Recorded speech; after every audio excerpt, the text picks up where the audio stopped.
अब सोचिए कि ऐसे अद्भुत ईश्वर के द्वारा, जो निराकार है, जिसको जाना नहीं जा सकता, जो बुद्धियातीत है, वही ईश्वर आपके और हमारे बीच आते हैं, आपके और हमारे जैसे ही बनकर।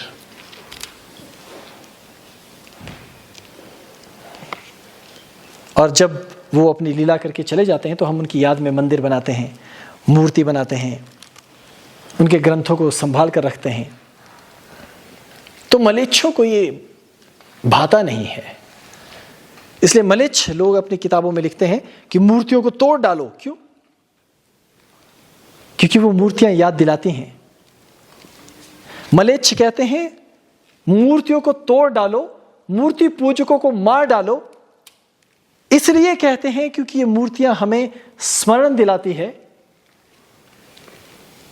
कि जो पहले आया था वो फिर आएगा।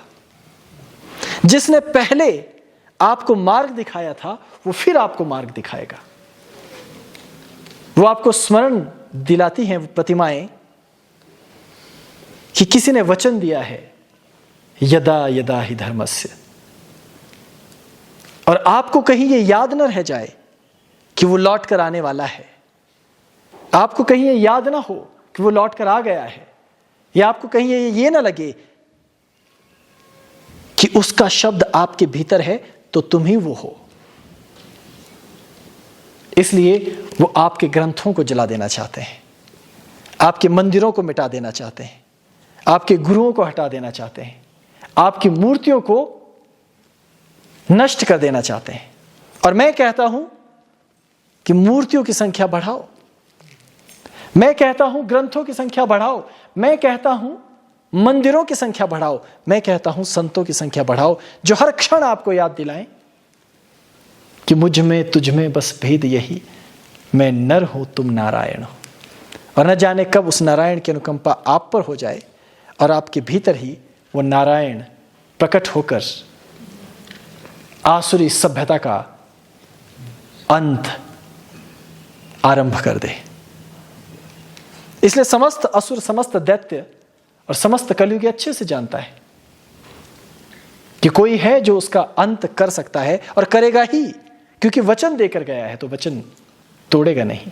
रघुकुल रीत सदा चली आई, प्राण जाए पर वचन न जाए।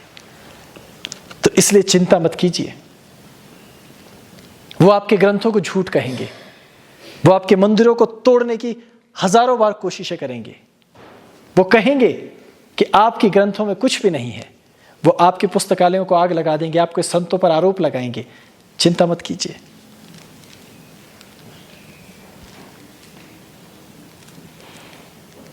क्योंकि नारायण है तो नर को घबराने की आवश्यकता नहीं है। इसलिए हमें चाहिए कि हमेशा उन प्रत्यक्ष ईश्वर जो अवतार लेकर हमारे ही मध्य, हमारे ही भांति विचरण करते हैं, उनके शब्दों को हम सदा गुनगुनाते रहें। और वही गुनगुनाना गीता कहलाता है।